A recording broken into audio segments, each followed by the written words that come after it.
మన ప్రభువైన యేసుక్రీస్తు నామంలో మీకు మా శుభాభివందనములు. ఈరోజు దేవుని వాగ్దానము, నీ కొట్లలోనూ నీవు చేయు ప్రయత్నములన్నిటిలోనూ నీకు దీవెన కలుగునట్లు యెహోవా ఆజ్ఞాపించును.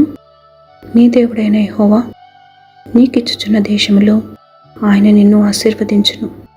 నీవు నీ దేవుడైన యెహోవా ఆజ్ఞలను అనుసరించి ఆయన మార్గములలో నడుచుకొని ఎడల యెహోవా నీకు ప్రమాణం చేసి ఉన్నట్లు ఆయన తనకు ప్రతిష్ఠిత జనముగా నిన్ను స్థాపించును.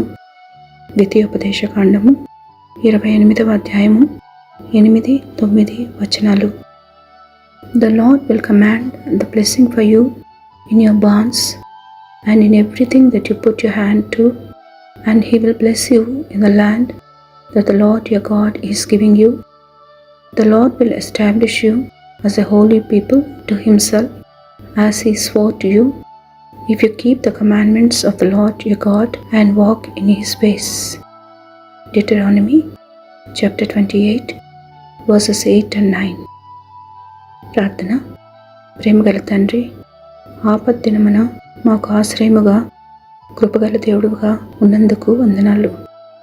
మీరే మాకు ఆశ్రయదుర్గము, మా రక్షణాధారము, మా ఎత్తైన కోటగా ఉన్నందుకు వందనాలు. ఈ దినమంతటిలో ఏ విధమైన కీడు మా దరి చేరకుండానట్లు మమ్మను మీ రెక్కల చాటున దాచి ఉంచమని యేసు నామములో వేడుచున్నాము తండ్రి. Amen. Have a blessed day. God bless you.